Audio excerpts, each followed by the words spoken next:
Welcome. In this video I will show you how to enable on-screen zoom on your Alienware Aurora laptop.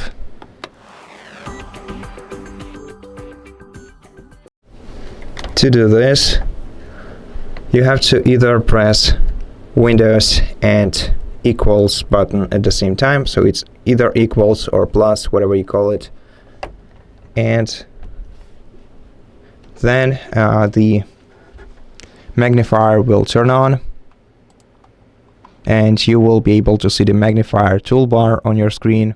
Using the first two icons, you can either increase or decrease the zoom level, and using the following two, you'll be able to reset the previous zoom level.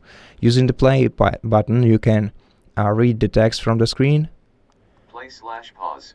And using this icon, you can select where you want to start reading from. Then in settings, we can change the reader's speed and also the voice. And we can also access more settings by clicking go to settings right here.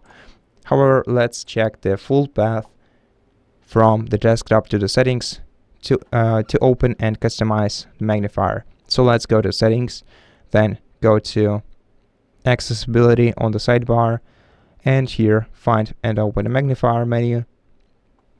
Here we can enable magnifier by switching this toggle to the right, and we can also change the zoom level here and the zoom increments, and we can change the view of the magnifier. So this magnifier that you just seen is a full screen magnifier. However, we also have docked magnifier option, and this one looks like this,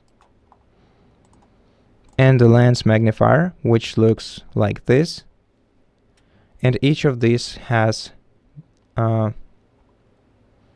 its own settings. So if you go to view menu, having docked magnifier enabled, you can see that we can make magnifier follow our mouse pointer, keyboard focus, text cursor, and narrator cursor.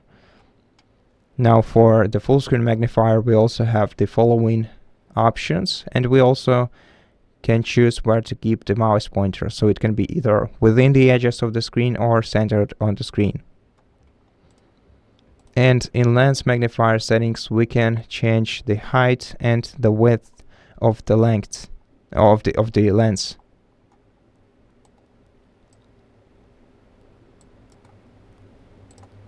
Just like this. And that's it. Thank you for watching this video. If it helped you, please consider subscribing to our channel, leave us a like in the comment below, and I'll see you in the next one.